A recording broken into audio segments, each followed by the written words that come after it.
వదిలి పక్కన మరిది పడుకోబెట్టాడు. ఇంకా యెహోవా దేవుడు వారు నాడు యెహోవా నీకు దండవరాయన ఎంత గొప్పోడంటే ఈ యెహోవా పక్కన ఉండి మరిది పక్కన వదిలిని పడుకోబెట్టి మరి చెప్తే ఇలా అంటున్నారేం మరి తప్పుగా అనుకోకండి, మాకు బైబిల్ గురించి తెలియదు అంటున్నారు కదా. వదిలి పక్కన మరిదిని పడుకోబెట్టి వాడు ఆ వీర్యాన్ని దాని శీలంలో వేస్తున్నాడో బయట వేస్తున్నాడో కూడా చూశాడు. అంటే దగ్గర నుండి చూసినట్టే కదా, తలుపులు వేసేసి వ్యభిచారం చేయించడమే తప్పు, ఇటు దగ్గర నుండి కూడా చూశాడు వాడు ఎంత నొప్పుతాడు అని చెప్పి, వాడు బయట పంపాడని చెప్పి చంపేశాడు. ఇవి కదా చిల్లర పనులు, బయట పంపాడా లోపల పంపాడా, ఇవి చిల్లర పనులే కదా. చూసుకోమన్నాడంటే వాడు ఆడి కాడి దాన్ని పెట్టాలి. ఒరే నాయన యెహోవా నీకు నమస్కారం, ఆయన దగ్గరుండి మరి చూసావన్నమాట అది ఏం చేసుకుంటున్నారు అని. ఇది చిల్లర పని కాదా? బైబిల్ని వక్రీకరిస్తున్న ఇలాంటి పిచ్చి కుక్కలకు సమాధానం చెప్పాలంటే అప్పట్లో హిస్టరీ కూడా తెలియాలి. మరిది ధర్మము అనే పదాన్ని చూపించి వాక్యాన్ని తప్పు పట్టాలని తప్పుడు ప్రచారాలు చేస్తూనే ఉంటారు.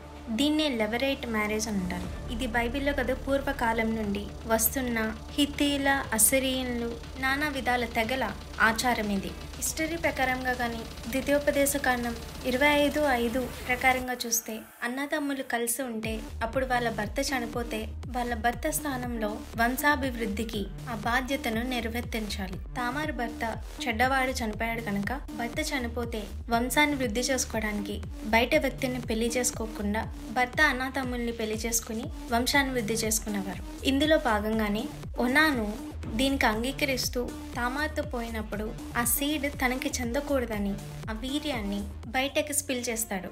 ఆ రోజుల ధర్మం ప్రకారం బాధ్యత ప్రేమ లేనట్టు, అది దేవునికి నచ్చక ఓనాన్ని చంపుతారు. ఇలా చేయడం వల్ల పుట్టిన మొదటి కుమారుడికి చనిపోయిన అతని పేరు పెట్టి ఇశ్రాయేలీలో నుండి ఆ పేరును తుడిచిపెట్టకుండా ఇలా పేరు పెడతారు. ఇది చూపించి హిందువులు బైబిల్ని తప్పు పెడితే కనుక వాళ్ళ పుస్తకాల్లో ఉండేవన్నీ అవే. ఎందుకంటే హిత్తీలే ఆర్యులు. ఇది వాళ్ళ పూర్వీకుల ఆచారం కాబట్టి ఇప్పటికీ వాళ్ళ గ్రంథాల్లో ఇవి కనిపిస్తాయి. మనుస్మృతి 9వ శ్లోకం 59-68లో సంతానం లేని విధవకి సంతానం కలిగించడానికి బాబా మరిది కాకుండా బయట వాళ్ళని అనుమతిస్తే సనాతన ధర్మాన్ని అవమానించినట్లని ఈ శ్లోకంలో చెప్పబడుతుంది. ఈ ఆర్యులు రాసిన పుస్తకాలన్నిటిలో పైనుంచి దేవుళ్ళే వచ్చి మరీ కామాత్ములై ధర్మాన్ని జరిగిస్తారు. అది ఒకరు కాదు, ఇద్దరు కాదు, అన్న చెల్లి, కొడుకు, ఆడ, మగ తేడా లేకుండా ఇంచుమించు 5-6 మందితో.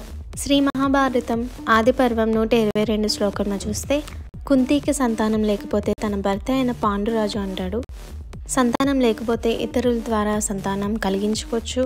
ఇది సనాతన ధర్మం. పూర్వంలో స్త్రీలు ఇలాగే చేసేవారు, ఎందుకంటే స్త్రీలు ఆవరణలు లేనివారే అని చెప్పినప్పుడు కుంతి 5 దేవుళ్ళని పిలిచి సంతానం కలిగించుకుంటుంది. మంత్రం ద్వారా డైరెక్ట్గా పుట్టారని కవర్ చేస్తారు, బట్ వాళ్ళ గ్రంథాల ప్రకారం కలిసారు అని ఉంటుంది. సాధారణంగా హిందువులు ఎవరు వాళ్ళ పుస్తకాలను చూడరు, చదవరు. ఇలా చూపించే ముందు ఈ వేళ్ళు కూడా మనకి ఇలా చూపిస్తాయి.